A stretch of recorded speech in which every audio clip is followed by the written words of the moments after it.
Met die koms van slimfone en tablette wil dit voorkom asof al hoe minder kinders buite speel. Wil jy met die katjies speel? Is hy weg? Meer en meer kinders gebruik vandag slimfone. En dis nie noodwendig 'n slegte ding nie.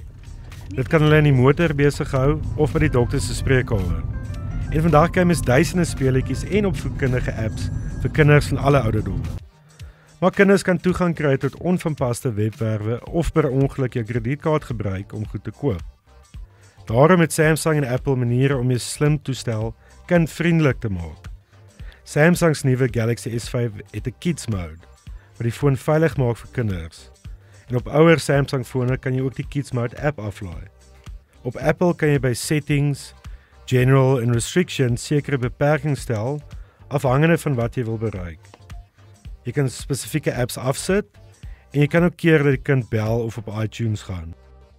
Ek gaan net nog al die baba apps, want jy weet as 'n ma en jy jaag rond en daar's pakkies en jy weet baba is ongelukkig dan help dit nog. Oei, dan help dit nog al as mens vir 'n ou voetjie in die hand kan stop en sy kan daarmee speel. Nee, as ons in die kar is, dan kan ons apps speel. En as jy weet soos 'n sekere tyd van die dag en ek sien sy is nou lus om 'n bietjie te speel, dan sal ek haar toelaat. Maar die weer is nou nie asof sy rondloop met die foon jou dag na hand nie. Dit is ook nie vir my goed nie.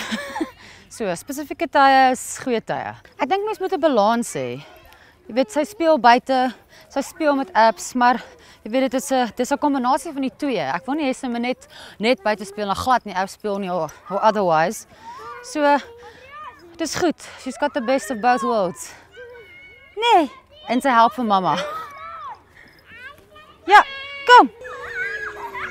Swaai daar. Slimfone en tablette is hier om te bly, maar as jy as ouer dit reg bestuur, is daar geen rede hoekom jou kinders nie nog baie buite kan speel nie.